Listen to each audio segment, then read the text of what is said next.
Good afternoon to you all and welcome. It's great to have you here again. My name is Peter Christoff and I'm the convener of the Great Ocean Road Communities Network, or GORCN, which with its 23 members was formed in 2020 to be a public voice on social, environmental and economic issues of importance, including about tourism. I'm going to be moderating this third session of our webinar series on Tourism Reimagined in the Great Ocean Road. And to begin, I'd like to acknowledge Australia's First Peoples and their custodianship of country over many millennia, and their cultural wealth, their generosity and their depth of insight into this continent. I specifically want to acknowledge the Wurundjeri and Woiwurrung on whose country I am during this webinar, and I want to pay my respects to their elders, past and present, and to offer my special welcome to any Indigenous folk who are online today. The Great Ocean Road is an exceptionally beautiful region, one of national and indeed international ecological importance, and it's becoming a tourism magnet of significant value. However, there's growing concern within its communities about whether the growing numbers of visitors, both local and international, to our region is beyond sustainable limits.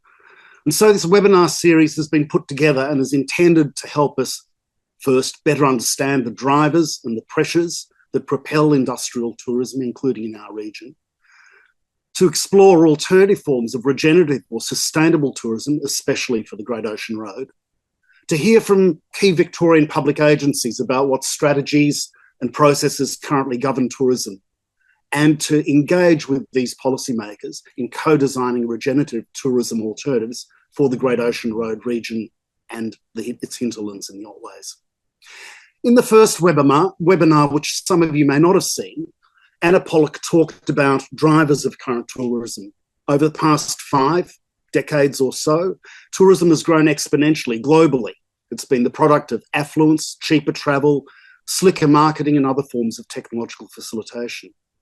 With its growth in visitation being the main marker of success in many places, such tourism has become large-scale, industrial, and too often, destructive.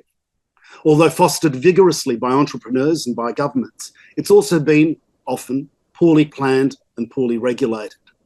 Such extractive and destructive tourism can't be sustained indefinitely.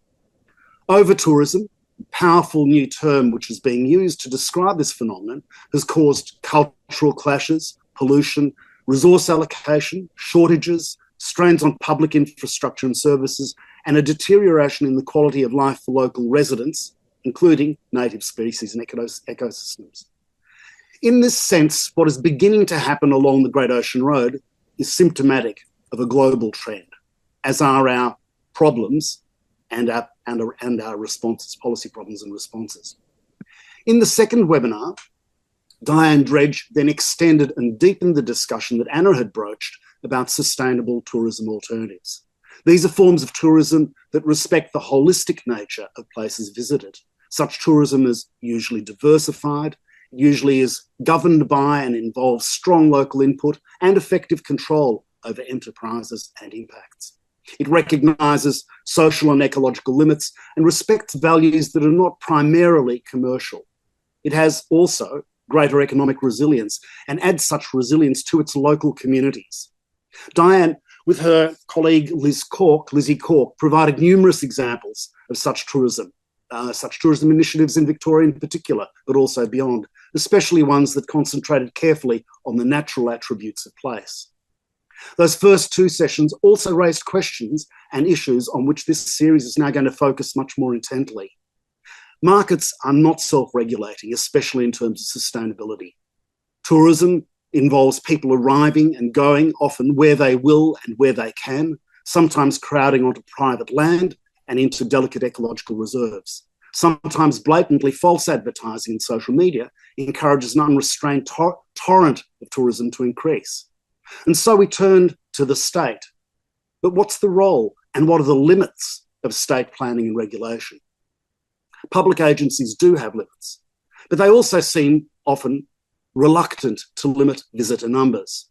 Powerful incentives are there to maximise short-term income, which seem to outweigh their responsibilities for monitoring and anticipating and preemptively working against negative impacts and to work towards protecting cultures and the environment.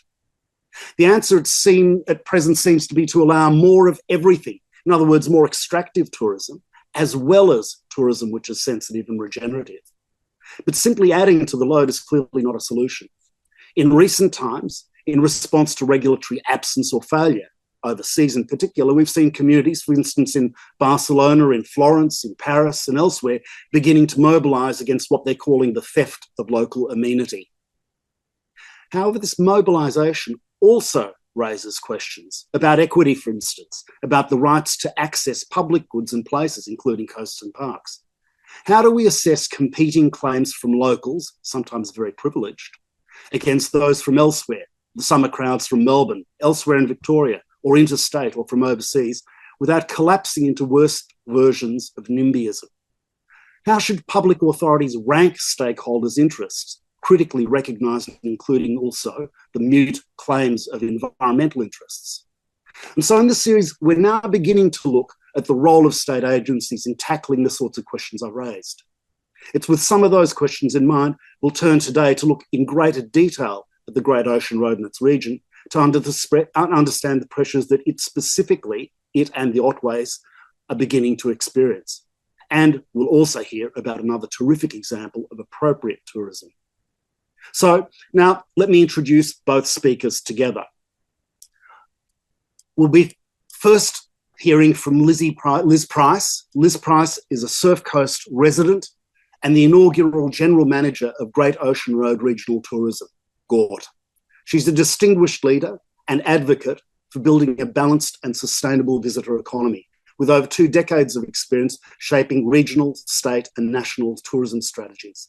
Liz is also currently the chair of Regional Development Australia, its Barwon Southwest Committee. After Liz, we will hear from Joey Saunders. Joey Saunders is the acting general manager of the Budj Cultural Landscape Tours.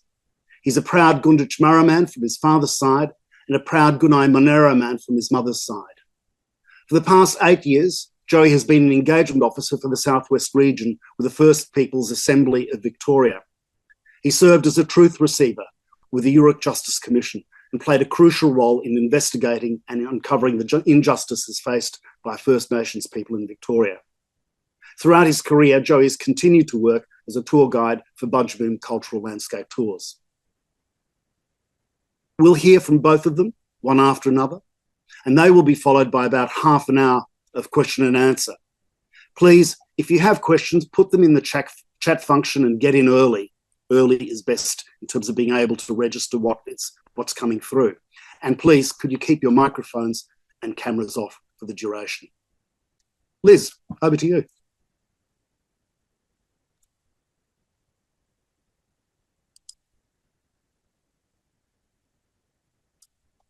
You might be on mute, Liz.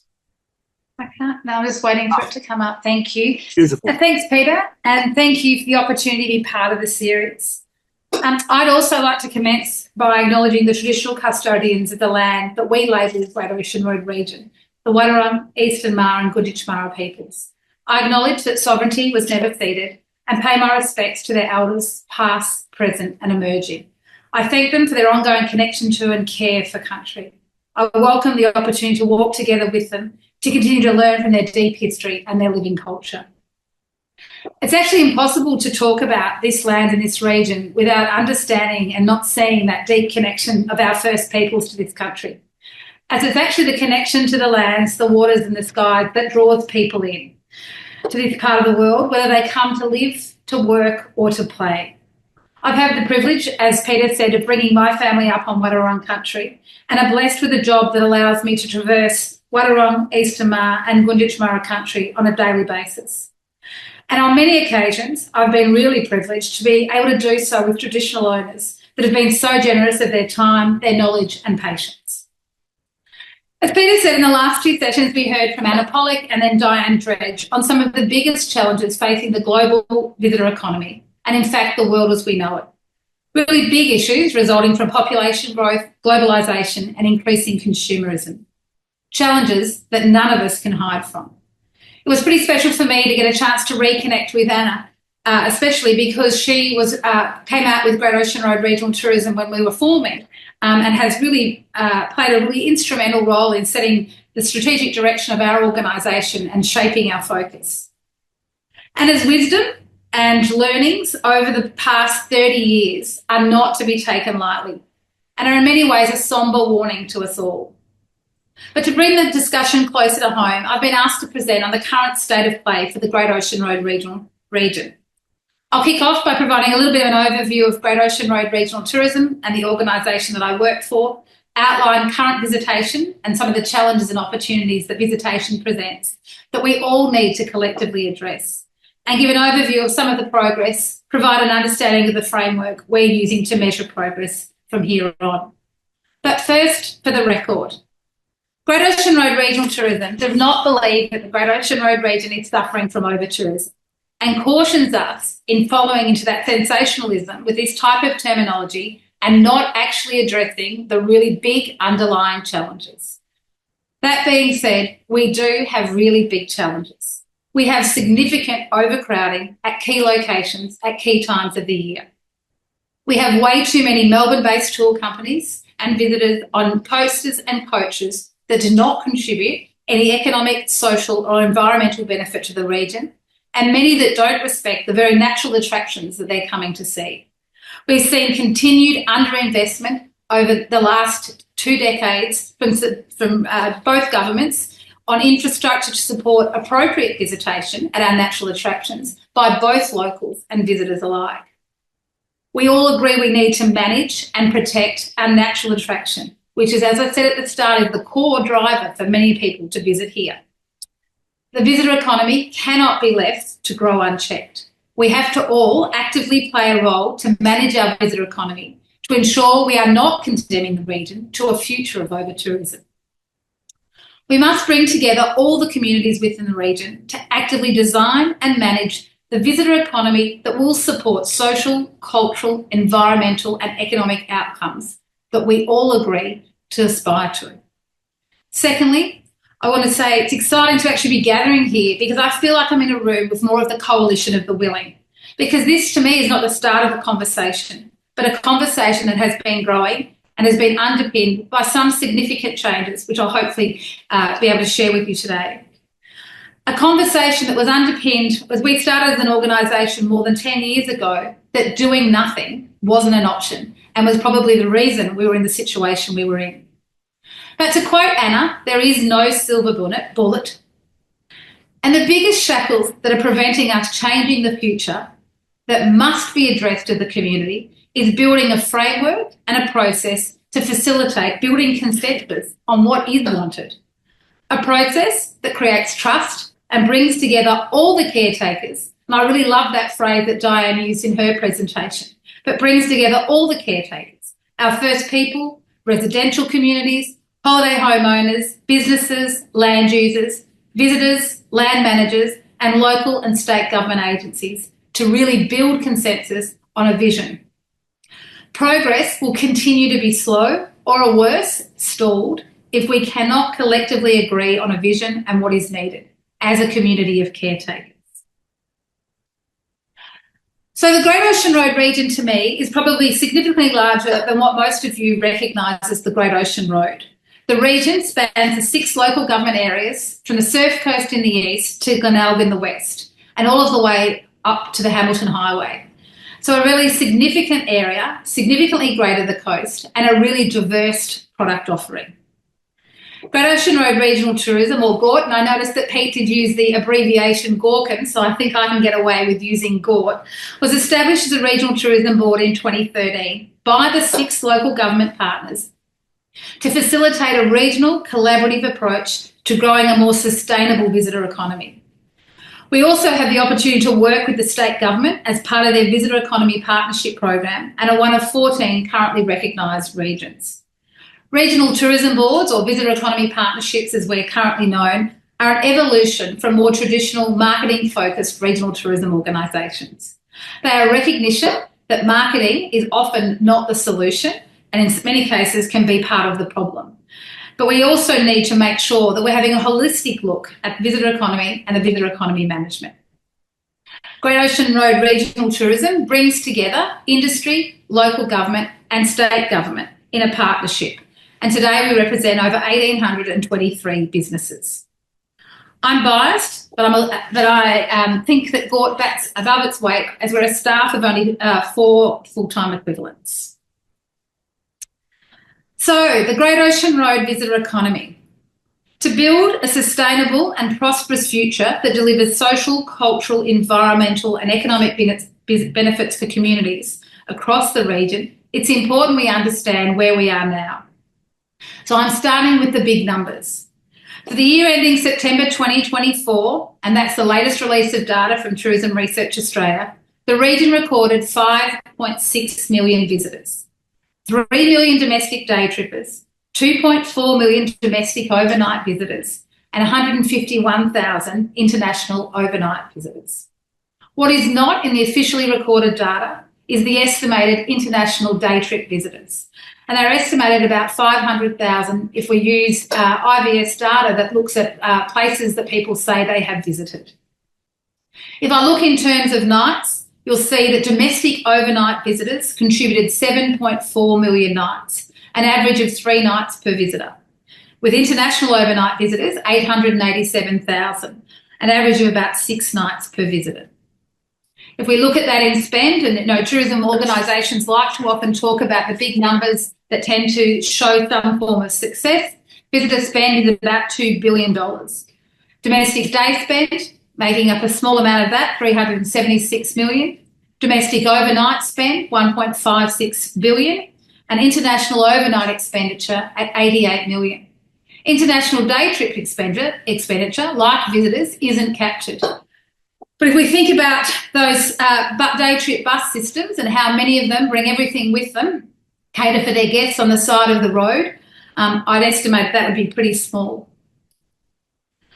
If we look at the last 5 years, we've seen numbers start to gradually increase from what was the COVID pandemic. But we still have not reached what was the sort of hallmark year of 2019.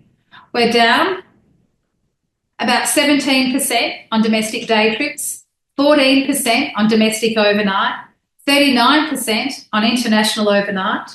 And those dreaded day trips, which I estimate are about just over 500,000, are 32% down on where we saw them in 2019. The fact that they're not included in the TRA data means that I feel for a long time nobody was really acknowledging what the challenges were. And I thought I'd repost, sorry for the poor quality, but Karina's picture that she posted the other day of Kennet River, because it's where you really do see the impact of the international day trippers, and especially that coach and coaster market. And this picture could have been anywhere, Memorial Arch, Split Point Lighthouse, or a number of other key locations. In 2019, international day trips were over 800,000 per annum. I thought I'd also provide a bit of sense of comparison about where the Great Ocean Road sits in comparison to other regions. And again, being very mindful that international day trip visitation is not recorded. About 45% of all international visitors that come into Melbourne get out to the Great Ocean Road. Most of the other regions, with Phillip Island aside, are not as lucky to get as many, or unlucky, depends which way you want to look at it, as many international visitors. All regions in regional Victoria are tracking behind 2019, with the exception of Phillip Island. But you'll see that we have the greatest decline. Before I dig a little deeper into some of the numbers, I do want to reiterate how integral tourism is to parts of our community. But it is also a sector of very small businesses. We have 2,217 tourism businesses across the region, 845 owner-operated non-employing businesses, 702 micro businesses, 524 small businesses, 146 medium, and no large enterprise. It's also pretty compelling when you look at jobs. For the Surf Coast, it's almost 15% of jobs in their economy. For Collay Cotway, about 9.2, and for Warrnambool and Moyne, just over 7. So let's look a little bit deeper at some of those big numbers and how they highlight some of the challenges that we're facing. First, visitation is not spread evenly across the region. The eastern end bears the brunt of the majority of visitation. And very much as we talk about the system, when many people see quite a singular journey, drive down the Great Ocean Road to reach the 12 Apostles and then find the fastest way back to Melbourne. Visitation is also not spread evenly across the year, and I've used a couple of different data sources to demonstrate how drastic this can be. That's average monthly visitation at the 12 Apostles, roofed accommodation occupancy, looking at both 2019 and seeing how different it is from 2024. If we added back in caravan parks, the seasonality would be even more pronounced. And then even looking at visitor spend by month, we really do see those highs of December, January, and then some of the other months, but we really do see the lows of winter. I showed you in a previous slide how important and how Surf Coast was copying the brunt of the visitation. What's also interesting is looking at the seasonality of the visitation spend when you're looking at Surf Coast. 46% of, on average, 46% of total spend per month in the Surf Coast is by visitors. And in 3 months of the year, visitor spend significantly outweighs local spend. When we start to look at why visitors come to the region, we also realise we are really skewed to holidays and weekends, public holidays and school holidays, because the majority of our visitors, about 80% of domestic overnight visitors, are coming on holiday. And those holidays are really geared around the peak travel times. I thought I'd also just demonstrate that we talk about it not being spread evenly across the year, not being evenly spread across the day is also one of our big challenges, and a very big challenge when we start to look at the congestion points and those pain points of places like Kennett River. But the visitation is very, very skewed to getting to the 12 Apostles, sort of somewhere between that 11 and 2, 11 and 4 sort of period.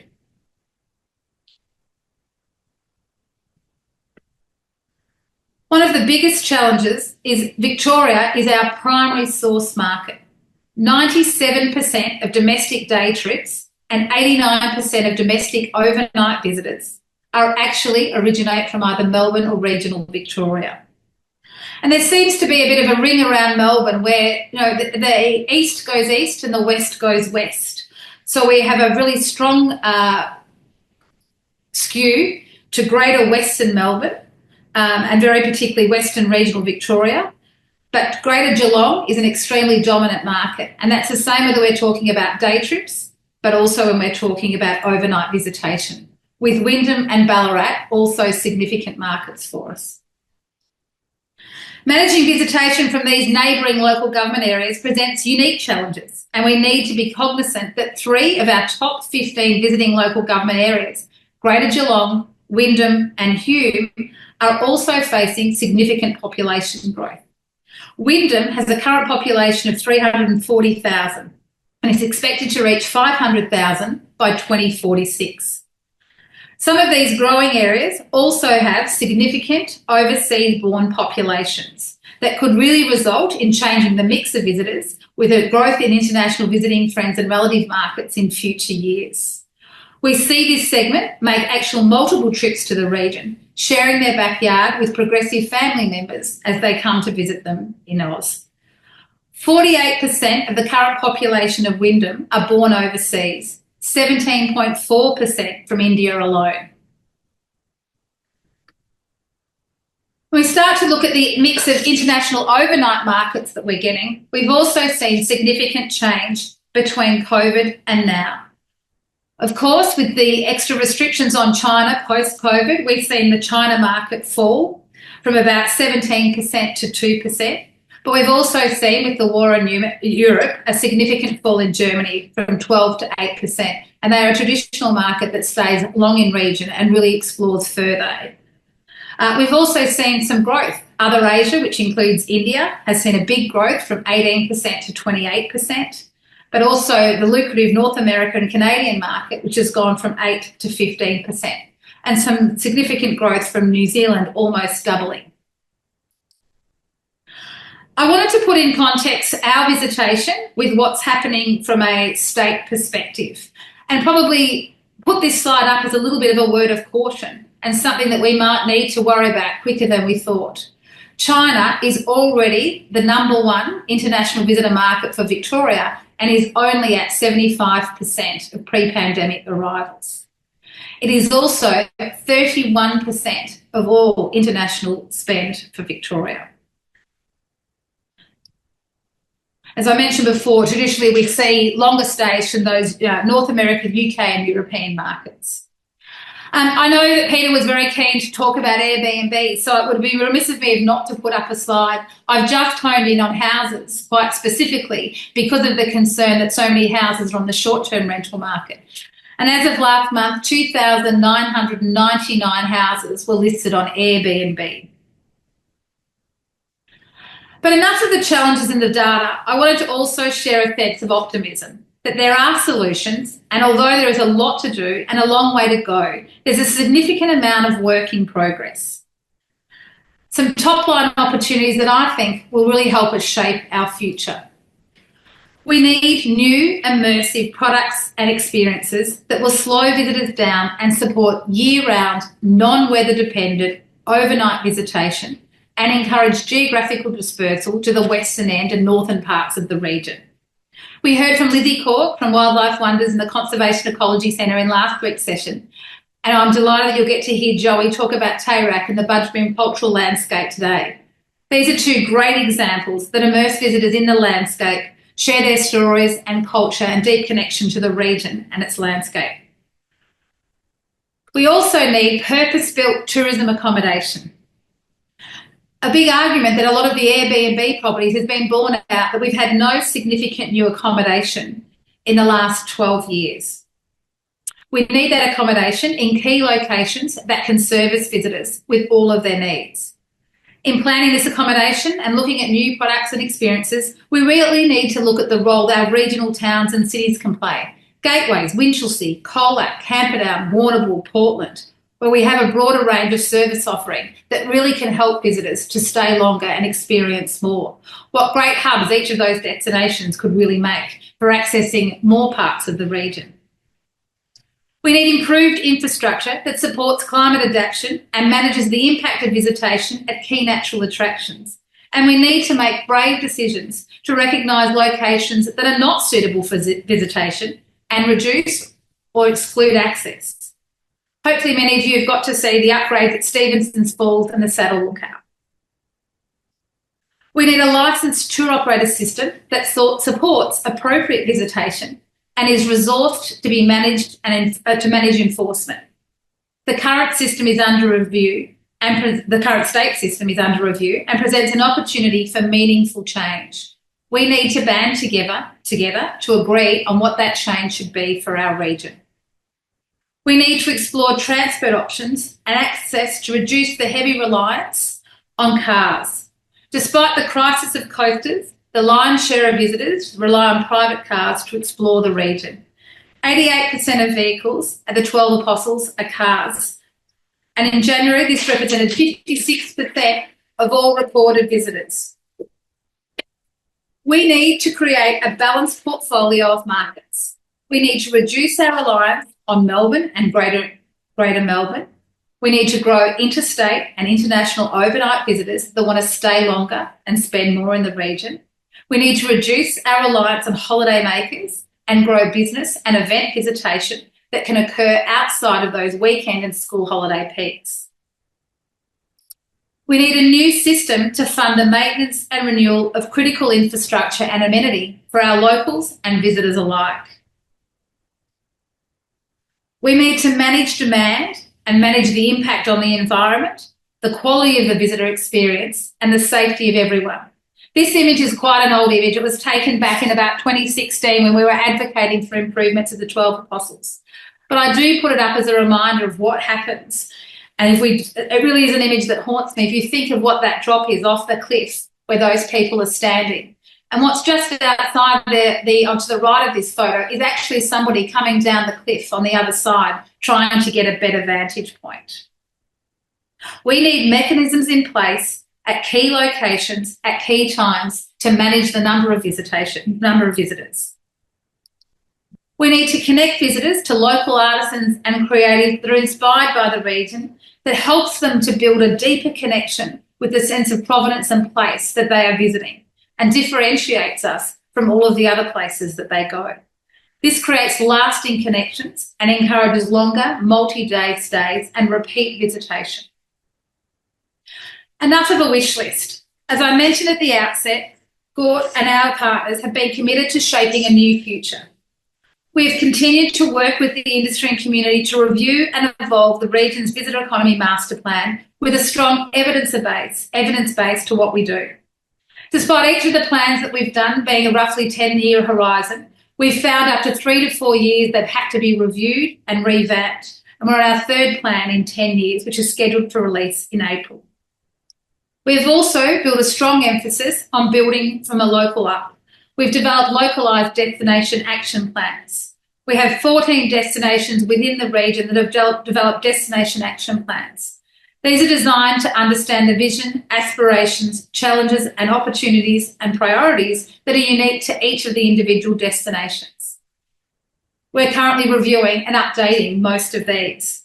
I remember when I first started in the region and I was going over some of the consumer research, and what came out was really, you've seen one seaside town, you've seen them all.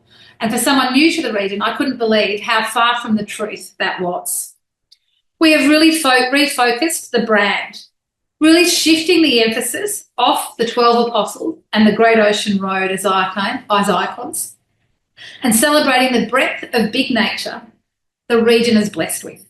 Whether it be the Southern Ocean, the Anglesey Heath, the Otway Rainforest, the agricultural riches, the volcanic lakes and plains, this region is actually spoiled for choice with a breadth of diverse and amazing landscapes.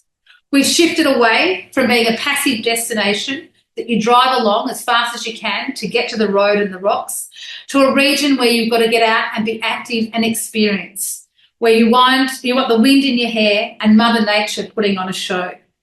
We celebrate winter, and marketing activities focus on driving off-peak overnight visitation.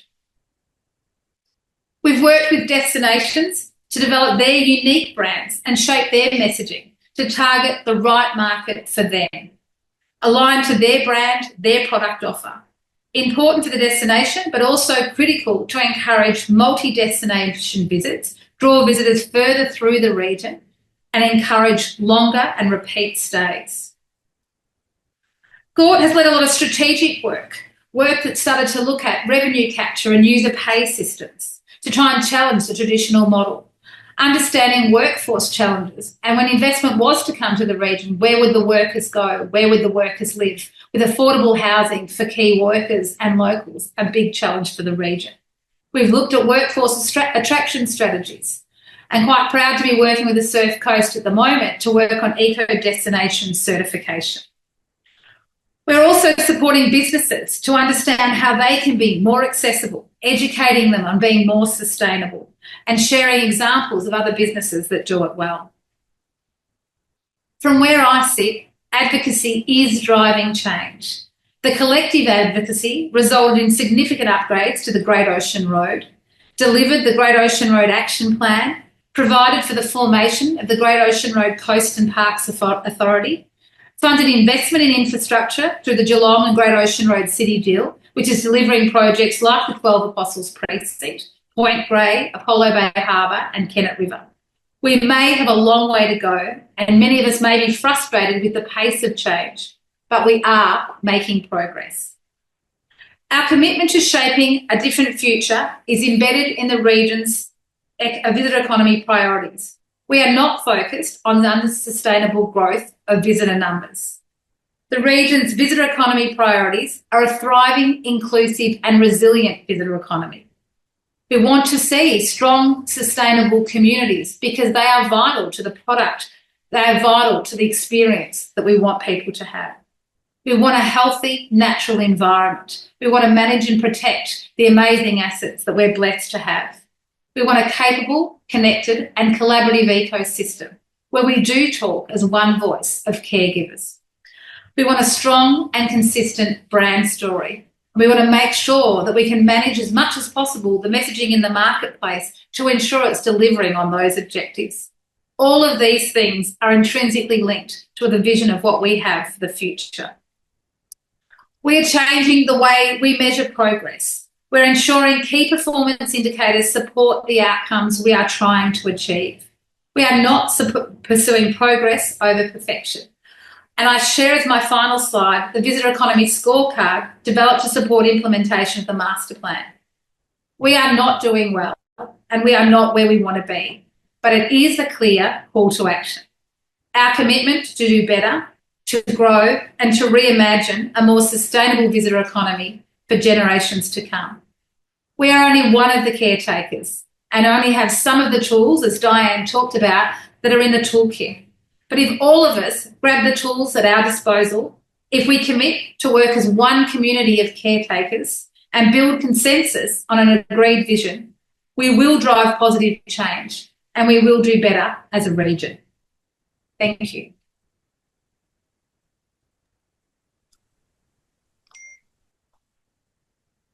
Liz, terrific. Thank you so much. Fabulous presentation. There's quite a few questions that are coming through and some comments as well. Please keep them coming, but we're not going to go to those straight away. Instead, we're going to go and hear from Joey about one of the most important and exciting tourism initiatives along the road. Joey, over to you. Thank you. Can I quickly get my screen up?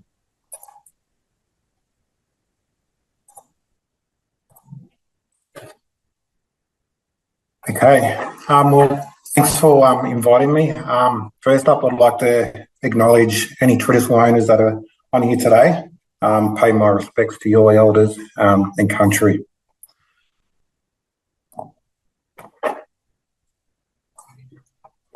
So I've had this video and the sound's not working at the moment, so what I'm going to do is talk through it with you.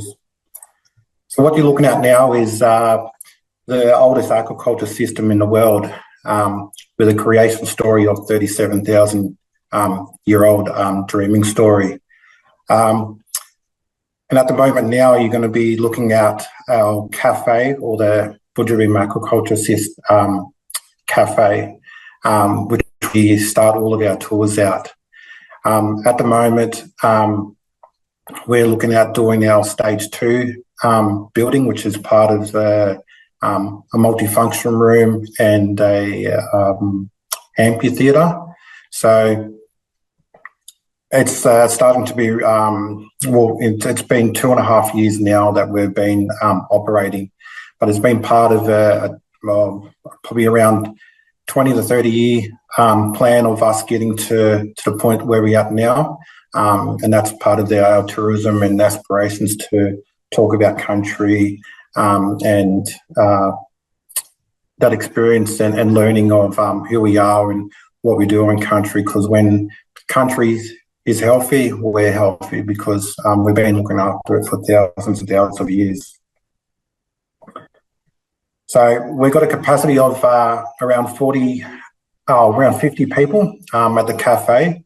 We've done tours for up to 85 people, and that's part of the cruise boats that do come seasonally. So we get a couple of those that are coming through, but we're always learning and sort of gradually making those bigger groups bigger.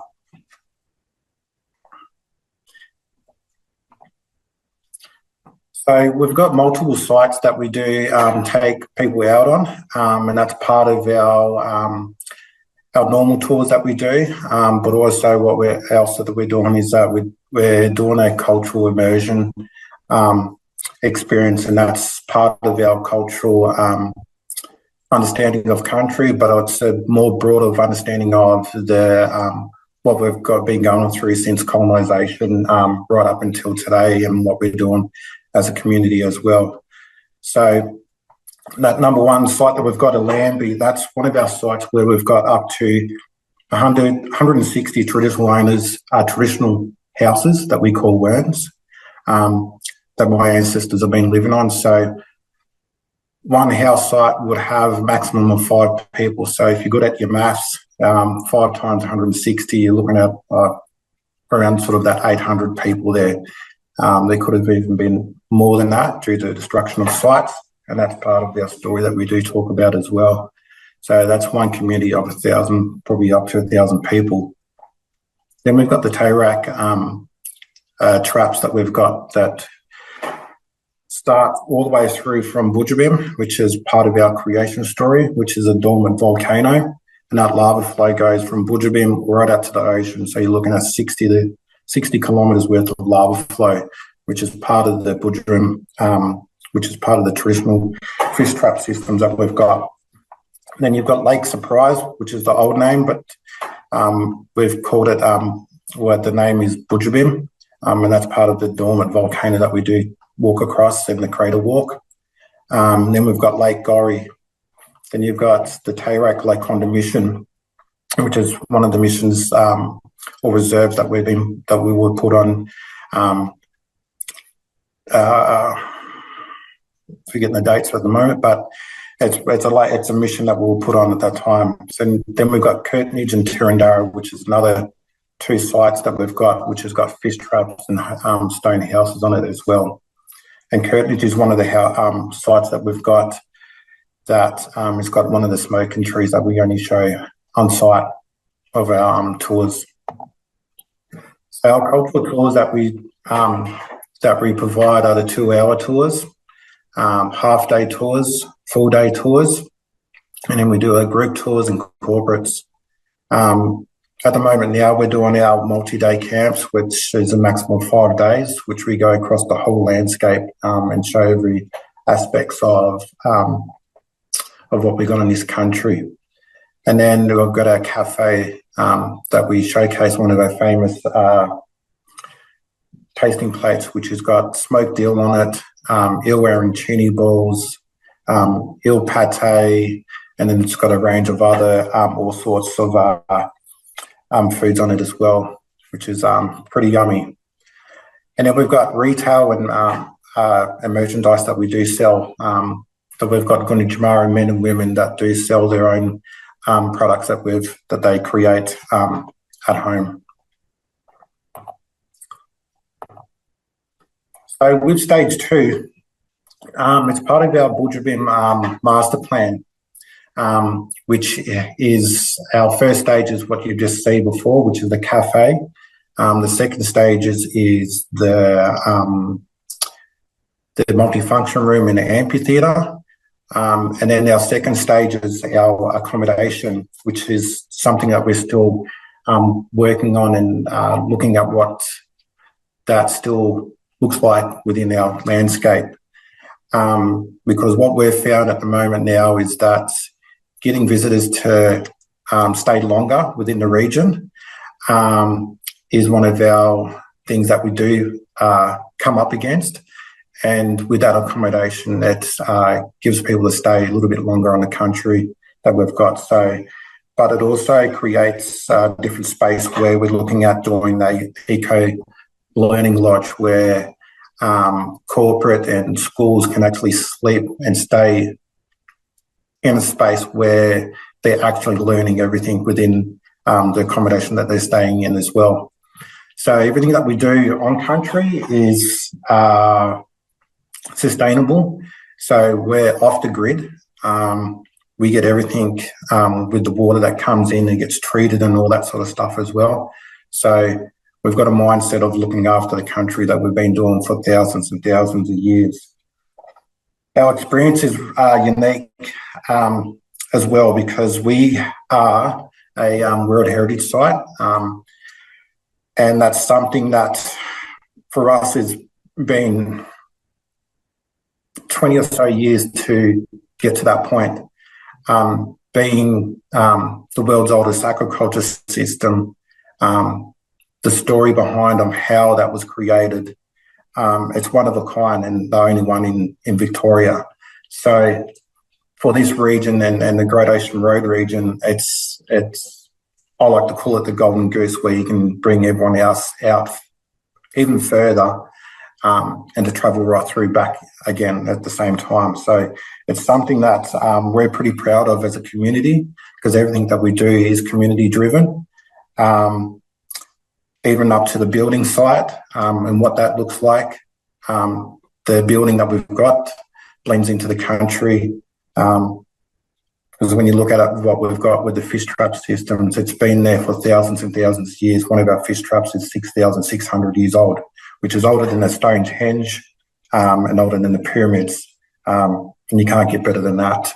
And I'm being a little bit biased of the country, but it's mine, and I've got to show it off. But it's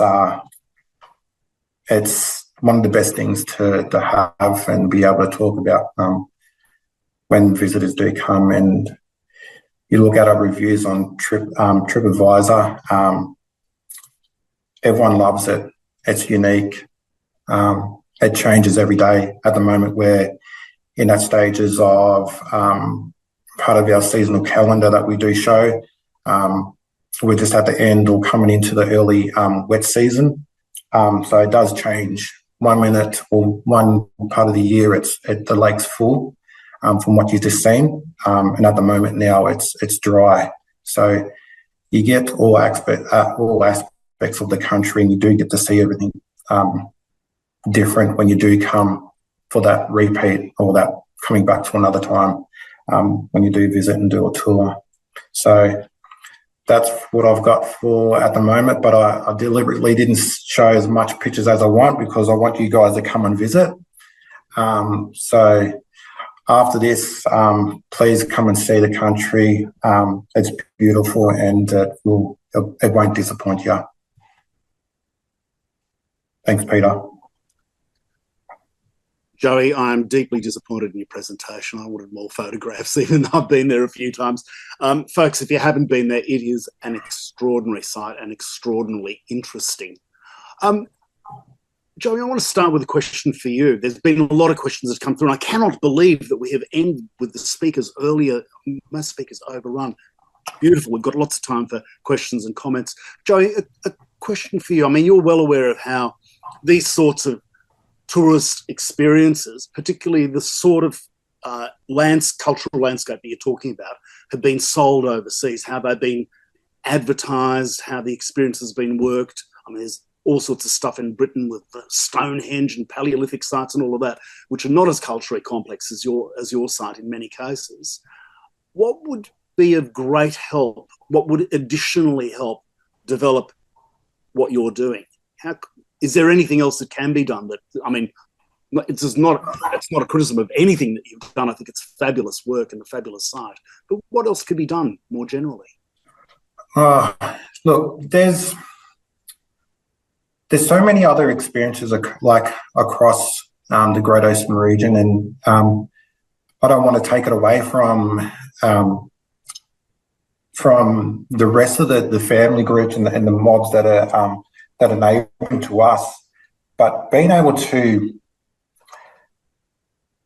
get us out a little bit more, being able to showcase it. That advertising, it's hard. Like we would love to be put up on billboards and all that sort of stuff, and we do have money, but we don't have that much to spend on it, and we've got to be a little bit strategic with it and stuff. But being able to put us out there a little bit more, we're constantly on Facebook, all the social medias and all that type of stuff. I think it's just being able to just be promoted a little bit more, but not taking it away from the rest. There is a massive connection with the short fin deals that do come through when they breed from Vanuatu and they come all the way through. They go up through the Yarra, then they come up through the other waterways through Wadawurrung country, Eastern Mark country, and then to us. That's something that could be shown. It's unique as well, and then they go back all over again. But underneath that, there's that other storyline, and that's that song lines of that as well. So that cultural side of it, and that other world of that we've always been in, it's just has to be used a little bit more, I reckon. I remember, and it's hard to showcase all the time. I remember Marcia Langton, and I think there was another author, and I've forgotten their name, did a really good book about what it's like to visit Indigenous country, and it was sort of a soft tourism guide, if you like, linking sites together to get people to think more holistically about how they might do a tour of landscape and learn from country and from what is, the sort of things that you're presenting. Is that the sort of thing that we need more of? Was there? Oh, yeah, definitely. There's so many other tourism products along the Great Ocean Road that use Indigenous ingredients with food and all that type of stuff. We've got a gin distillery that's looking at using traditional foods as well. So there's a lot there. And then there's a lot of other people that use that holistic ways of living and camping as well at the same time. So there's a lot there. It's just diving a little bit deeper into it and seeing it and actually showcasing it, yeah. One specific question that's come through about your story is, do you keep stats on your biggest visitor groups? Is it Chinese, international visitors? Where does visitation come from for you? I can't think on the top of my head at the moment, but most of our visitation and our bigger numbers come from the boat and the cruise boats that come through. But it's also other tour companies that do put us in as part of their products and their visitation throughout the region as well. So yeah, there's a lot, but from what I've seen and since I've been here, the most that I've seen of other countries that do come through is majority at the moment now has been America, a few, China as well, and I'm trying to think of a geographical sort of mindset. We had one couple from Estonia, which was out there, but they had us as one of their experiences to come and visit because of their relationship, but also the similarities of what they've gone through with their country as well. Yeah, it's really interesting. I've got lots of questions, lots of comments too. Some for Liz. Liz, great presentation, really forensic sort of examination of what we're dealing with, and some real challenges in there quite clearly. In your talk, you raised issues of resilience and diversity, and also of congestion and fragility. And there's all sorts of different congestion that you talked about in terms of seasonal patterns, daytime patterns of congestion. There are questions as to how you break that up and what you need to do to try and spread the load, if you like. What are the sort of things that you have in mind? And specifically, how does this work both in terms of encouraging investment, but also encouraging the right sort of regulation? Where would you go? What have you got in So I might start with Joey because, Budj BIM has actually been a really crucial product in terms of trying to drag people further through the region and really get that overnight stay. So you talked a little bit to Joey around what some of the challenges, and marketing is a huge one for them because it's, you've got to build the brand and build the product so that they can get that visitation. But they also have other challenges in terms of the product around them to support visitation. So, there's not necessarily the accommodation, there's not necessarily the experiences. And so they're doing a lot of the heavy lifting as a small business themselves, trying to build out the experience that can attract those higher value, higher yield people to come and stay longer. So I think that's really important. And there was kind of a question in the chat that sort of alludes to some of what you were saying around what's solutions for the individual problems. I think you have to break them down. So if I talk about Kennett River quite specifically, Kennett River's problem is very much international day trip visitation. International visitors that want that quick and dirty trip to the Great Ocean Road to get, hit the bucket list of all of those key experiences. And, it has been a challenge in the user-generated content world of it being earmarked as the place to go and see koala. And so that's very specifically when you start to think of how do you address Kennett River, you've got to actually break it down to what you're actually trying to solve. In the short term, with that change to licensing legislation and those types of things, one of our small ways going forward has been really always promoting the best place to see koala in the wild. That we have two places. We have wildlife wonders, where you get more than just seeing koala. You get an immersive experience and some education and understanding of the landscape that you're in. And the other place is Tower Hill, where it is a safe environment that you're going to see pretty much all of the natives and the natural environment. As I say, Joey, including the legless lizards, you're pretty much guaranteed to see koala, kangaroo, emu, but also the snake. So, it is about trying to think of what are the other ways that you can draw people to those things. The 12 apostles, I've used that very specifically because there is investment going into the 12 apostles. And as a community, we've got to make sure that we can capitalise on the change that could possibly make. So it's got to look at how does it change the way it's consumed in the product offering so we don't have that peak during the day and it's not causing the system all the way back down the road to back up. We've got to look at, traditionally we talk about one journey. There's multiple journeys, whether you come down the Princess Highway, where there's multiple journeys to go inland. How do we start to teach people that what you really do need is to stay, and that if you're coming to me, this is the place you want to stay, this is how many nights I recommend, and these are all the places you can hub and spoke out to. So can we divide that? I mean, there are a couple of big things in there, amongst many others that you've raised.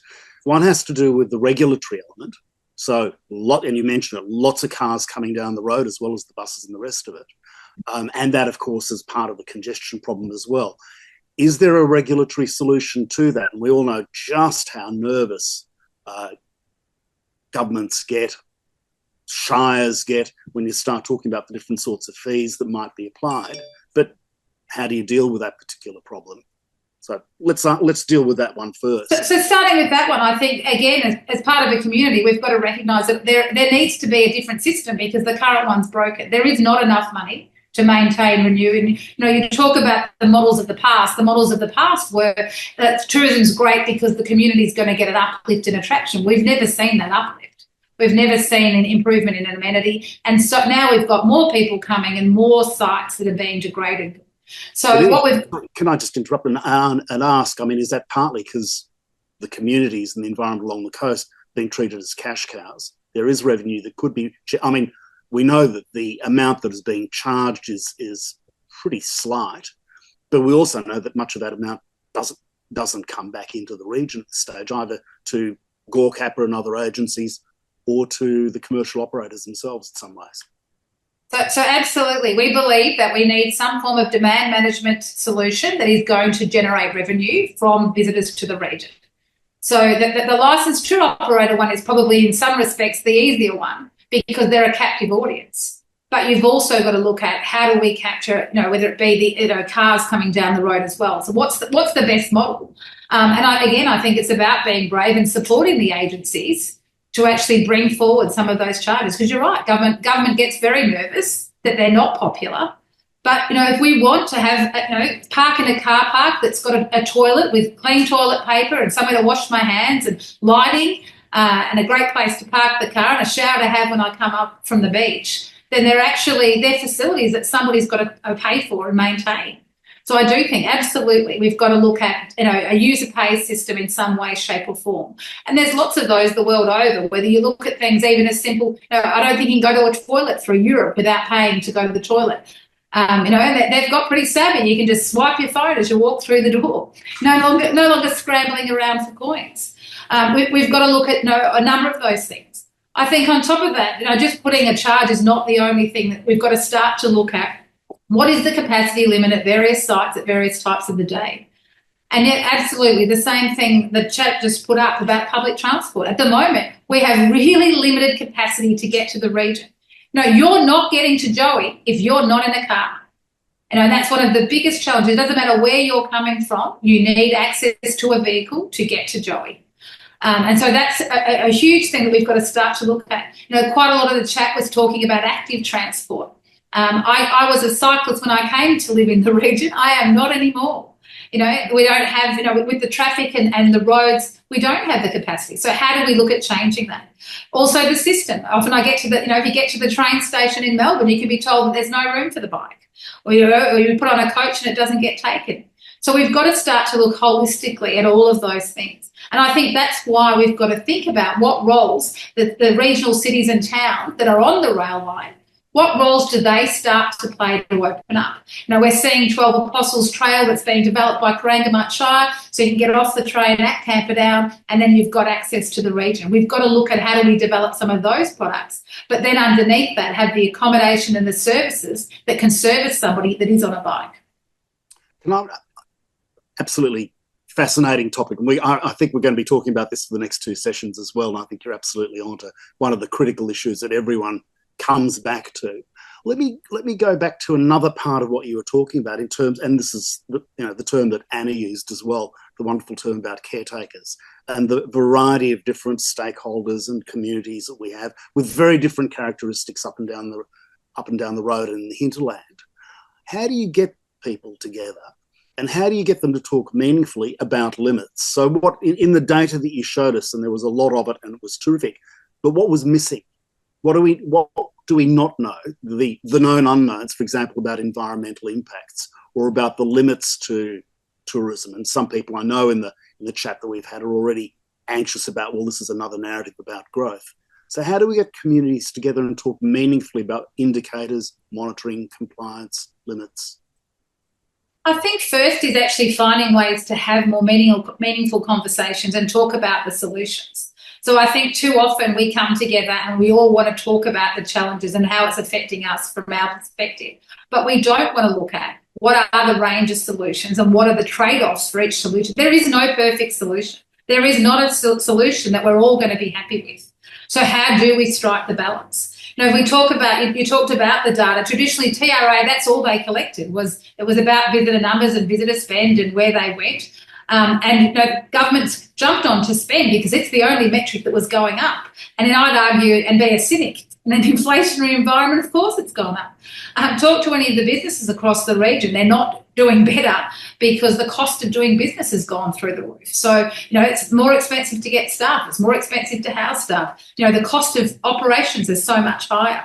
But for the first time, Tourism Research Australia has started to look at a more progressive approach, and there's a new it's called LIVE, a new longitudinal framework that they've developed. It is very state and CBD centric, but it starts to provide some hope that they're going to provide those sorts of tools and help us as regions. Because in many ways, I talked at the start, we're a 4-person team with a budget of about $1.2 million a year. So it's a very small budget when you're trying to do that strategic work. That money comes from local government, that money comes from the state, and that money comes from industry, and often very much tailored to delivering a very specific piece of work. So we've got to start to think about how can we lean into the systems that exist and get the data.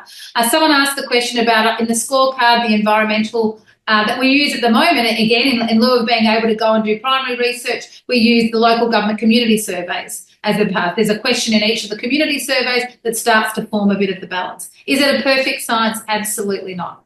But we've got a starting point, and that's what, as I said in my presentation, I think we've got to work on moving forward and some progress rather than focusing on what's the perfect solution. Ironically, I think we've got an enormous resource in our communities to do some of that monitoring, do some of that work. As we've seen when we've had crises in places like Kennett and Wye River, that's certainly being underutilised. There's a very interesting comment that's just come up in the feed from Neil, who basically says, is the brand wrong? Should we stop calling it the Great Ocean Road, which encourages people to use cars? There is a question there about the sort of way in which we're talking about the region and selling it. I'm mindful, for example, of in Italy, there's a great deal of emphasis on things other than the big sites as well. So agriturismo, using farms as a way of encouraging people to make real connection with local farmers, local communities, away from the big sites, and actually then getting a different type of and a much more committed sort of association, connection with those communities. People then come back again and again because they've formed quite enduring friendships. How do we get investment in and attention to the hinterland, the region, not the non-iconic sites, the places that really could be developed in that sort of way? I think at the end of the day, it depends on what we want to position and what's the product. It's interesting, the comment around farms, and we've had a lot of discussions with farms because this region is so rich from an agricultural perspective, and it's not part of the product offering. if I look at Joey's business, it's probably the first one that we've got an on-farm type experience in terms of what's happening with aquaculture and the eels. Southern Mariculture, just out of Port Fairy, is also trying to do an abalone experience, again, targeting international market. But the reality is that a lot of our farmers, and especially our small farmers, are farmers. And they don't necessarily want the biosecurity hazards of having people on farm, but also don't necessarily have, they want to run their farm first and foremost and don't have the capacity. And/or it's a pretty risky business. You saw the seasonality data. What we really do see is a lot of small businesses don't survive. It's a very long winter. And if you don't attract that summer peak, and what we do see, it's really interesting with the weather, and I didn't go into some of that data, but if it's a really great sunny day, of course, the beaches are packed. The people aren't up in the businesses. They aren't going and visiting. If we have a poor summer, we do tend to get people going into the hinterland, starting to look at their other products and experiences that they can find. I think a really big part, and I don't know how many times we sit around the table and debate that constantly, is part of the problem, that we do call ourselves the Great Ocean Road region. But it's a great way to start the conversation because it is some sense of place, and we can start to broaden out what is the product offering, what are the other parts of the offering that you can get. But there's a long way to go, and we're a minnow in a very big ocean. Joey, I want to come to you with one of those issues. There have been a couple of comments and questions about seasonality and also about workforce and how you deal with that sort of fluctuation. How's that working for you? I mean, what are you doing in terms of do you have a stable workforce in terms of having people on all times of the year, or do you have to put people off? Where are they coming from? How much of an issue is that for you? Well, Joey's going to tell you how multi-talented he is, Peter. We're going to get the local hero narrative now, which is perfectly appropriate, but let's... Well, just to answer Liz's question, I'm pretty much doing everything. So I do a bit of undercover boss sort of tours. So when I do the tours, I don't tell them who I am or anything like that. I'm just a tour guide. So it gives me a real good insight of what people want and everything else. And I'm doing the dishes. I've cooked once, but our workforce is a little bit hard. We want that people come to see Aboriginal people. So our workforce here and everyone's pretty much got a job here. So I'm at the point of poaching in a good way.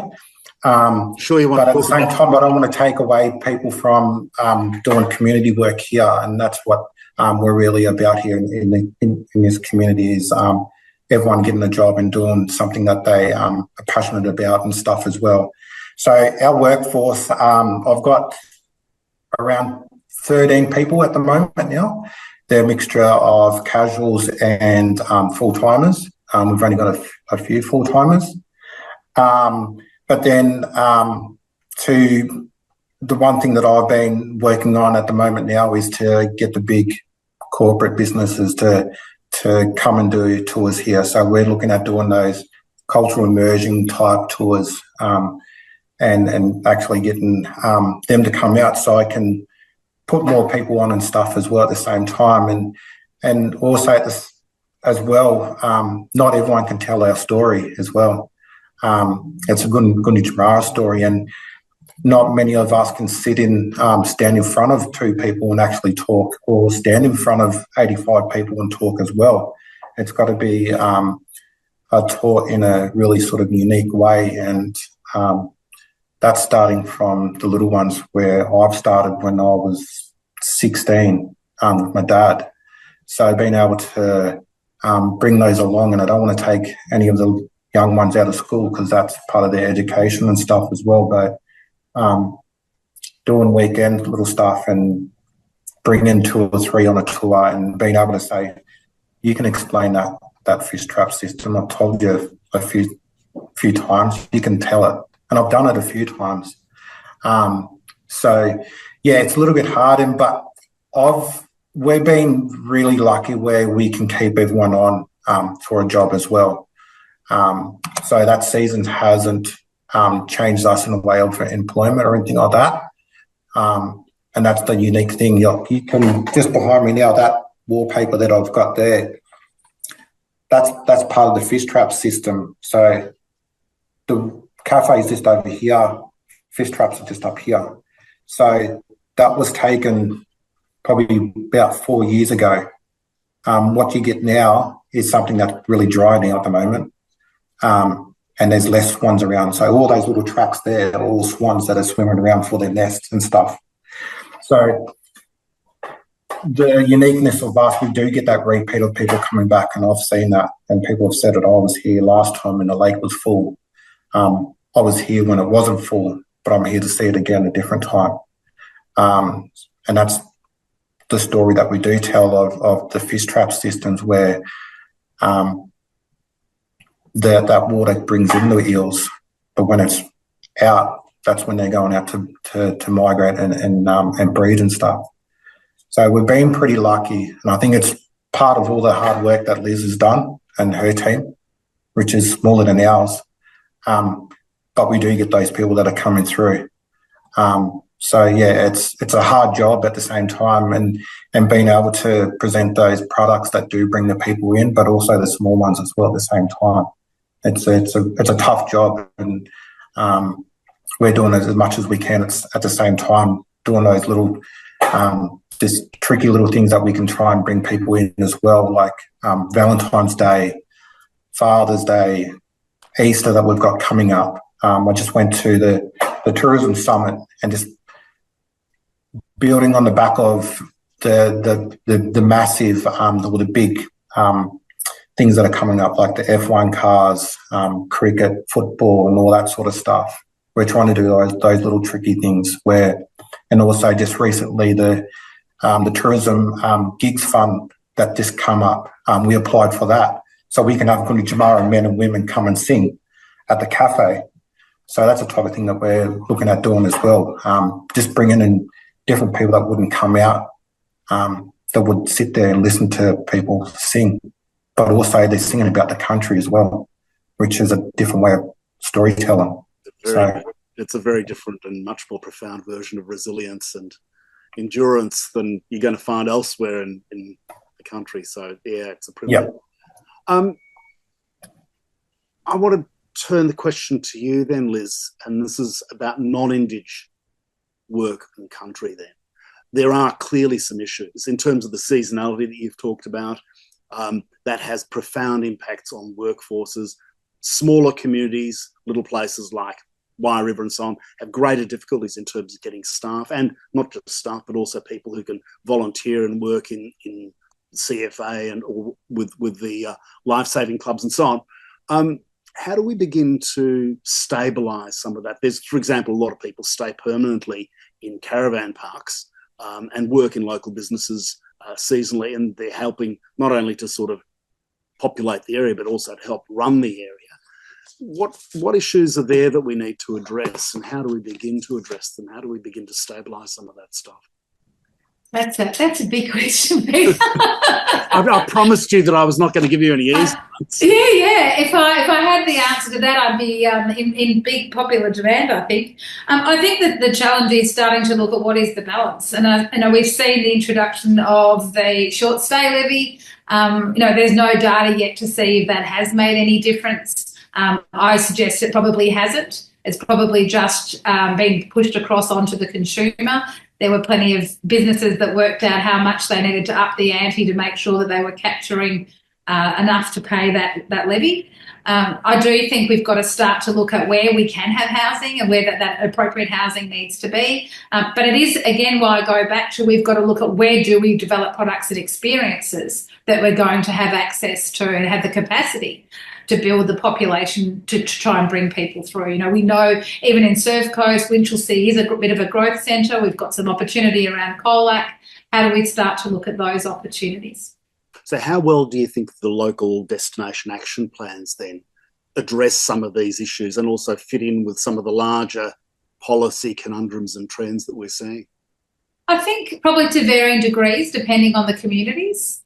So for a lot of them, that's probably their number one challenge. If you look at the lawn community, they've been very, a long time champions for they need a different solution to have a stable community and a community for the future. And they have solutions. So they've had projects that they've been trying to bring through and have solutions. We've seen some programs come through the state government, and I think there's an opportunity that, they were so well subscribed to, and they were private sector investors helping to solve the problem. I think, we've got a big job to do to advocate to get some continuation of those funding programs to try and incentivise and make some of the solutions a reality. And where should that pressure come from then?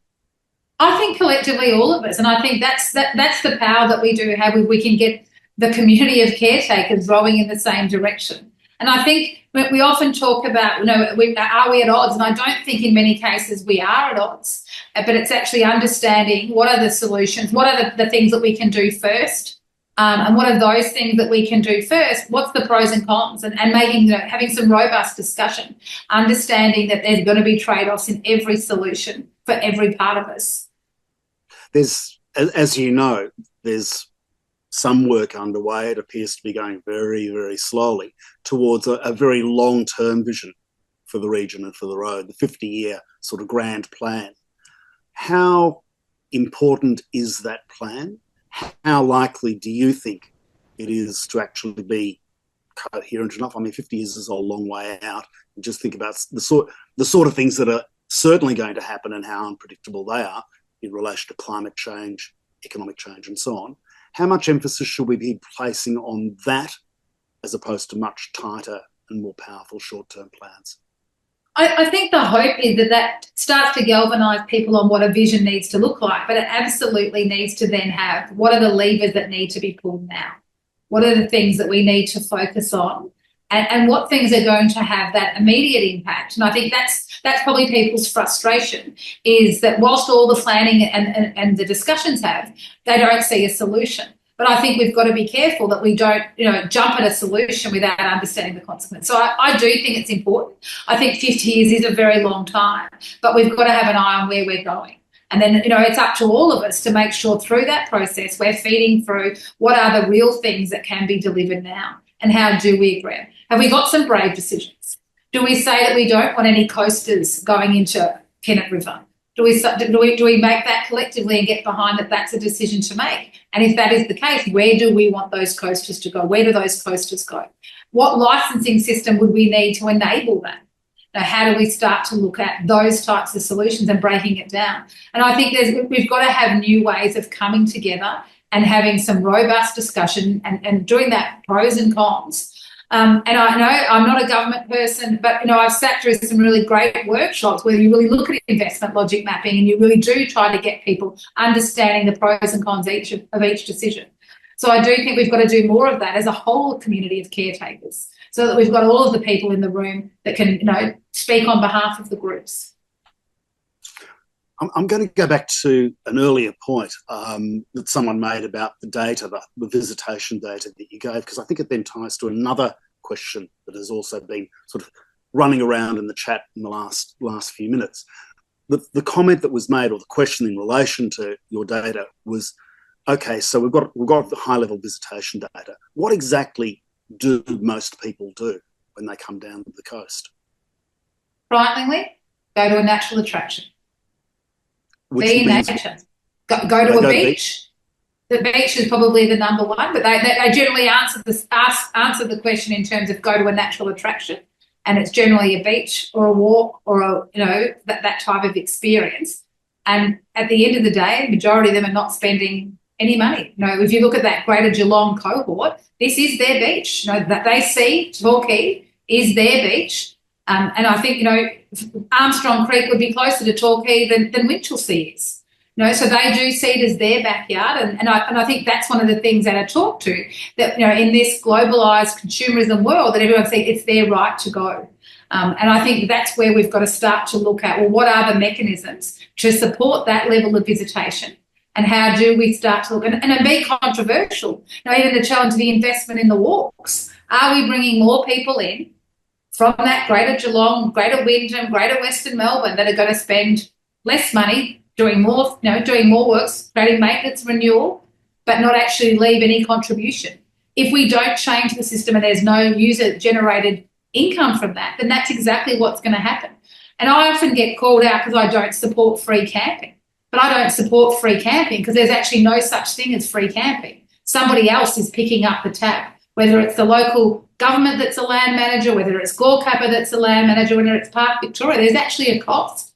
We advocated against the state's decision to have free camping at Parks Victoria camping, not because of the impact on commercial caravan parks, but the impact on the environment, the impact on the system that then doesn't have the funds. The system's broken and you're taking away a small revenue pool that it actually has.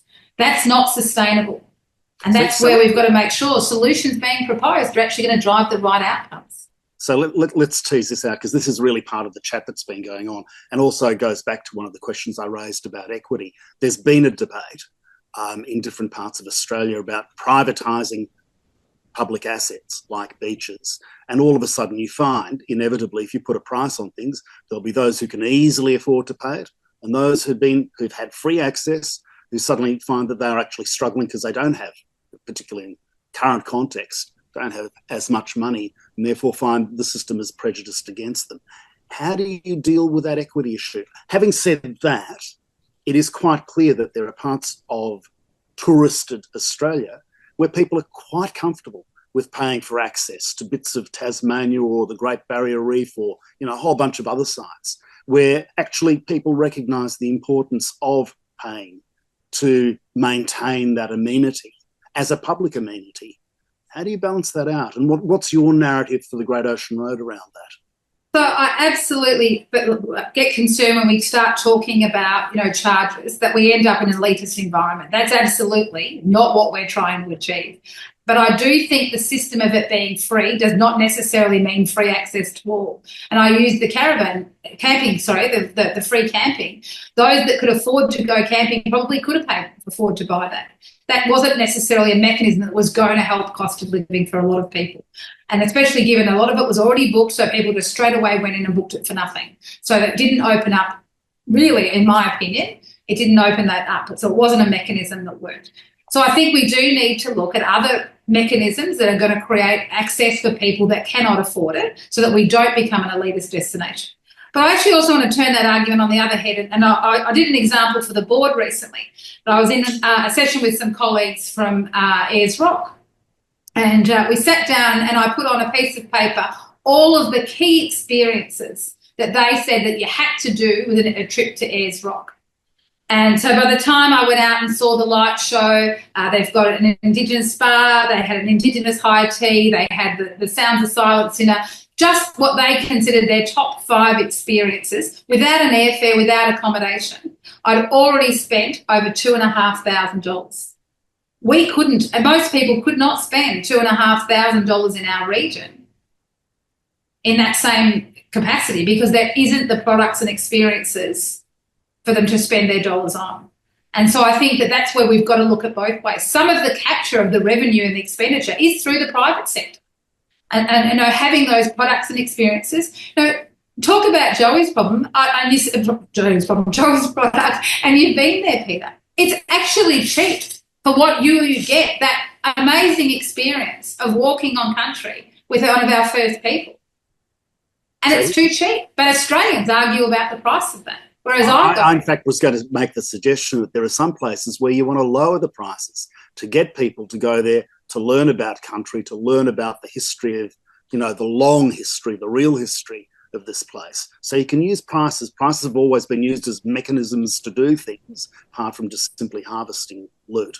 You could use a pricing system which actually advantaged certain providers, like Joey, for example, and that would be a much more intelligent sort of cultural use of pricing. But you still, and that's it. I don't have all the answers. I definitely don't have all the answers, Peter, and that's why I think we've got to change the conversation and change the framework, because there's a lot of smarter people than me that can bring those solutions to a table. I just think we need to be having more meaningful and deeper conversations, looking at, what's the consequence of that, and how do you overcome that? Because that's not an outcome we desire. We don't want to be an elitist destination that only the rich can afford to come and visit. To which one has to add, if you then look at the housing issue and the way in which money has come into the region over the last 20 years, and particularly since, I suppose, since COVID and lockdown, there has been a lot of big money coming, and there's been a sort of stratification within many of the beach communities, which is also an issue that I think we need to think about. I'm mindful of the time, and I'm just very, very keen to see Joey and Liz, if you've got anything. We might actually end a few minutes early, but if you've got anything you want to add at this stage, just to reflect on where this discussion's gone. I'm sure I haven't done it justice, and I'm sure I haven't done the questions justice or the issues that you're probably thinking about. I'll just advocate for Joey. If you have not been, you do need to take yourself out to see what an amazing experience that it is. I can talk to the eel arancini balls, they're pretty good. I'm not eating the skin again, Joey.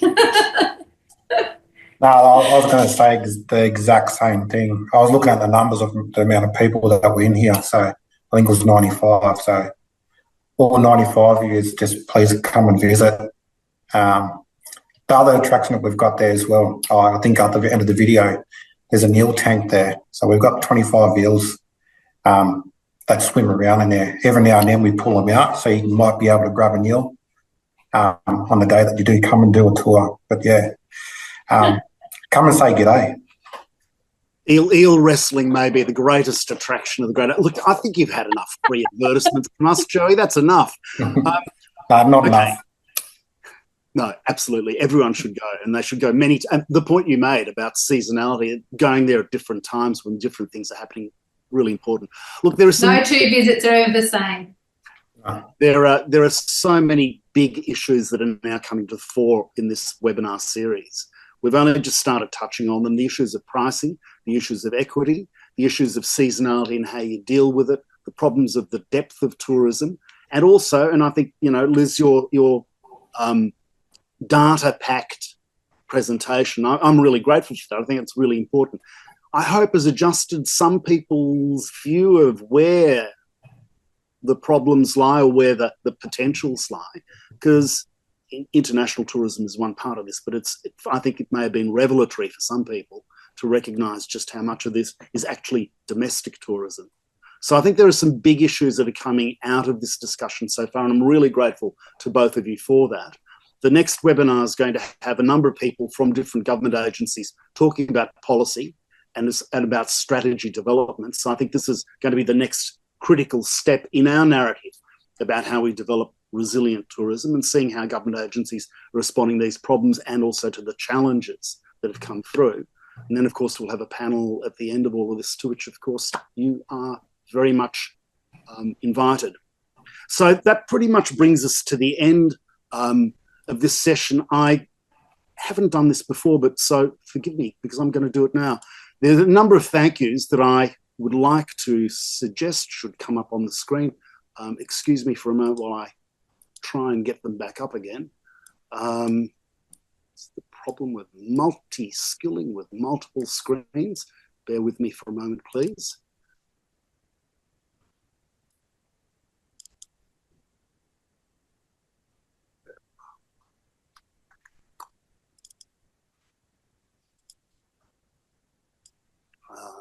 Now, small technological failure for a moment. Right. I'm hoping that this is now up. So there are a number of thank yous that I really should have made earlier and I want to make now and will make repeatedly. One, of course, is to the extraordinary Suzanne Kavanagh, who's been a driving force behind this series. And I really want to acknowledge her contribution, her contacts, her knowledge of tourism in Australia and beyond has been invaluable in putting this together. Secondly, I also want to acknowledge the technical support that GORCAPA, Great Ocean Road Coast and Parks Authority, has provided, in particular Bridget Isaac, who's been just a real rock in putting this series on and enabling it to occur. And there's a number of organisations who've provided very important financial support, a bit at a time, large and small community groups, again, who've been able to underpin this. Just want to put those up, have a shout out to them. And with this as perhaps the last slide, I want to say thank you to you all. See you in a week's time when we have the 4th session, and keep those questions coming along. Thank you all.